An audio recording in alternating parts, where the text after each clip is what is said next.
Hi, my name is Christian Hall. I am the writer of 14 Steps to Happiness, a comprehensive program to help you beat depression. And if you're watching this, then you are my hero because you are dealing with your depression here and now, and you will see much improvement going forward working with this program, just taking it one step at a time. Step 5 is about sleep, and sleep is extremely important when it comes to depression. I mean, it's extremely important in any situation of life, but especially when it comes to depression, sleep is really, really important. One of the reasons why that is the case is that when you are severely depressed, you are very likely sleeping quite badly. And there are many reasons to why you are sleeping badly when you are depressed. One of the most prevalent reasons is that you will most likely struggle with these kind of automatic thoughts that will trouble you at night when you're trying to sleep, all kind of worries, all kind of detrimental thoughts about yourself, about your life and your situation. And it's very difficult to fall asleep when your mind is just racing with dark automatic thoughts like that.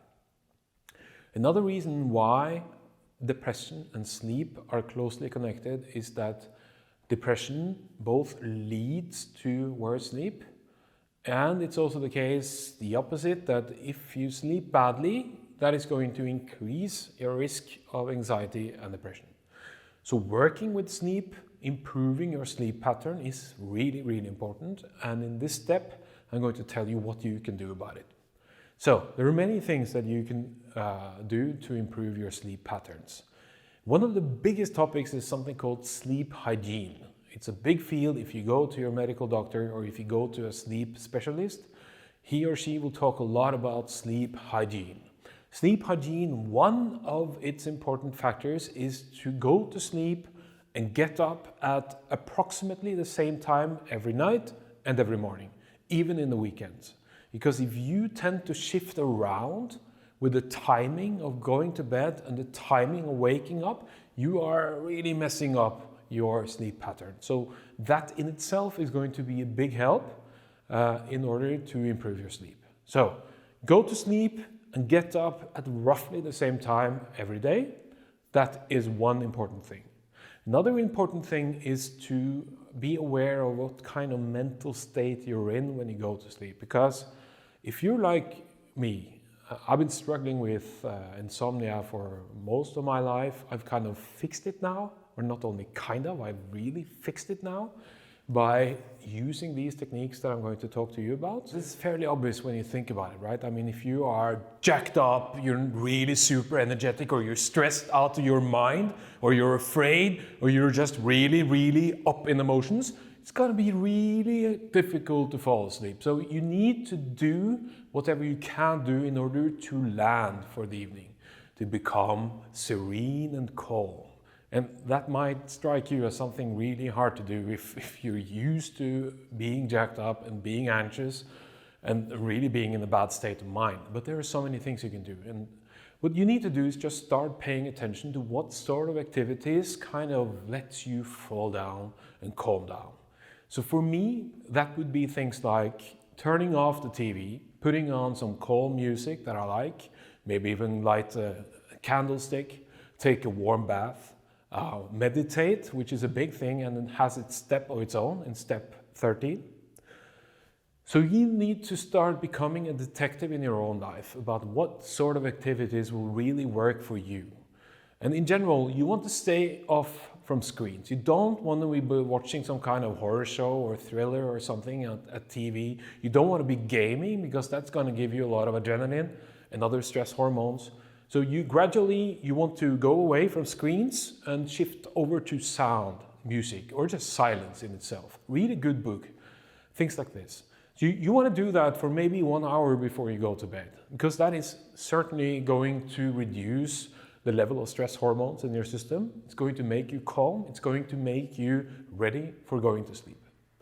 So when you then go to sleep and you try to fall asleep and you're not able to fall asleep, you're not going to be lying there in your bed for hours upon hours, because that's going to make your bedroom become a torture chamber. So you need to start associating your bedroom with sleep. and sex if you have a partner, but sleep. So if you are lying awake, get up.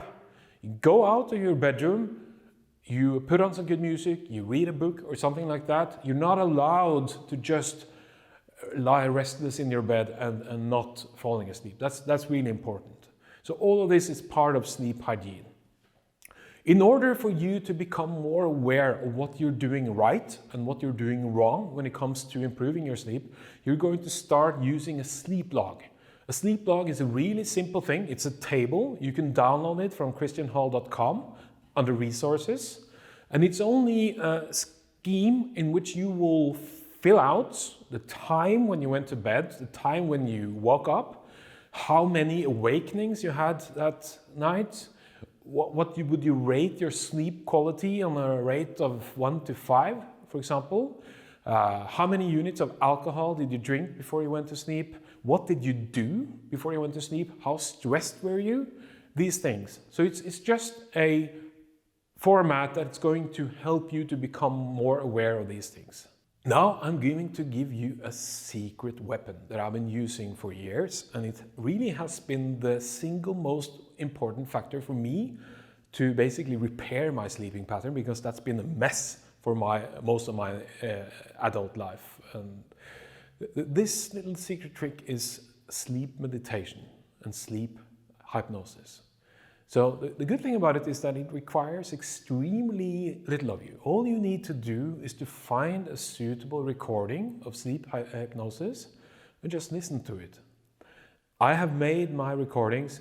You will find dozens on YouTube or Spotify or what kind of streaming device that you're using. So I would just recommend you to go online, go to YouTube, search for sleep hypnosis, find one which has a lot of viewings, and just listen to it and see if that will work for you. So when you go to bed, you just play, push play on YouTube, you listen to the tape, and you need to do this not just once. If it doesn't work for you the first time you try it, you just need to continue doing it until it starts working. I usually recommend people to at least try sleep hypnosis for 2 weeks, every night for 2 weeks. What is also really important when you're using sleep hypnosis is that you actually pay attention to every single word on the recording, because every single word is there for a reason, and that reason is to help you become really tired so that you can fall asleep naturally. I have made my own recording. I'm going to put a link to that recording in the comments to this video, also at the end of this video. And that's it for now. Thank you.